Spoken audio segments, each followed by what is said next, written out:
Good evening, everyone. Thank you to all the members of the Families for Safe Streets that are here today to share their personal stories, and especially to Laura Keenan, who set up the local San Diego chapter. My name is World Day of Campillo, and I am the council member for District 7. And every day I drive home, and I see that ghost bike that Laura's husband died, where he died.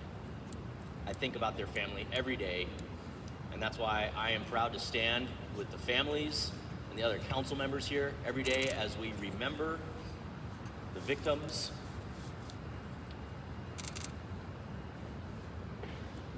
And we have to honor them with laws that fix this problem.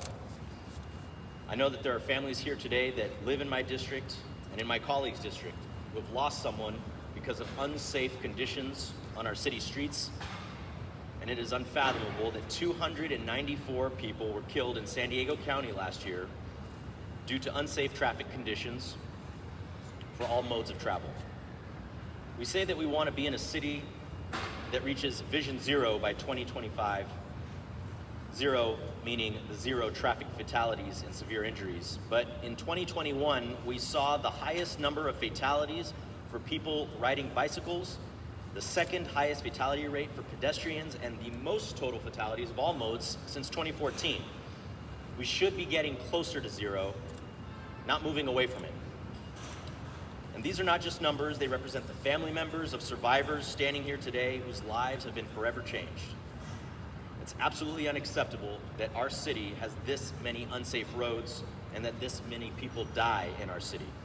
And there's a principle for Vision Zero that reads, in every situation that a person might fail, the road system should not. That's because traffic deaths on San Diego streets are preventable. And when we say it's preventable, that means that there was a choice made by policymakers at one time or another that said, we are prioritizing a vehicle over a pedestrian or a bicycle. When we ask more and more people to walk to work and to school and to walk and take bikes to work and to school, we can't reasonably look people in the face and say they should do that if we're not going to back it up with safer streets. That is the choice that I am making as a city council member and that the council members behind me are making as well. And I know that with the support of Mayor Gloria and my council colleagues, we are going to do what it takes to make our roads safe. I know that our transportation department is making sure that we have a Class 4 first approach that we put in our climate action plan. I was glad that I made that amendment and that the council members behind me voted unanimously to put it in there, that we are actively working on finding those opportunities to make sections of our roads far safer. City leadership understands that our streets are not complete until all modes of travel can be navigated safely, and this leadership understands that we have absolutely no excuse for getting there as quickly as possible. We can't wait for streets to be slurried to then install a separated bike path. We need to do it proactively and aggressively with the STAT team, and the miles completed through our STAT team need to be doubled in this upcoming year's budget. I stood here last May, and I will continue to beat that drum with these families to make sure it gets done. We need to slow down streets along with our most dangerous corridors now that state law has given us the ability to slow down cars. And we need to update that Bicycle Master Plan to guide implementation of the true Vision Zero and Complete Streets commitment. Today, people around the world are gathering to demand change. There is power in these numbers, and there are power in these stories and in these images. We have that power.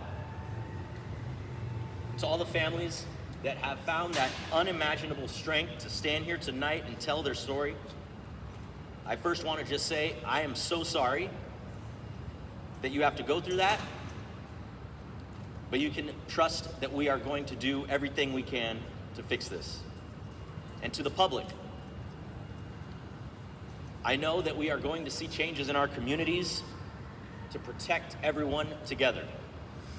And to those people who are worried about those changes, who say, it's going to slow us down, it's going to make traffic worse, it's going to make my commute longer, that 1 minute or 2 minutes you might have to be delayed, look in the faces of these families who would give everything for 1 more minute with their family member, and then tell them you want your 2 minutes to get to work faster.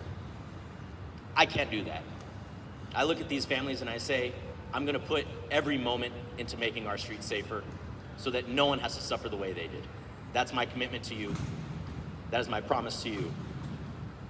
No family should be begging for that 1 more minute to spend with their family member who's now gone.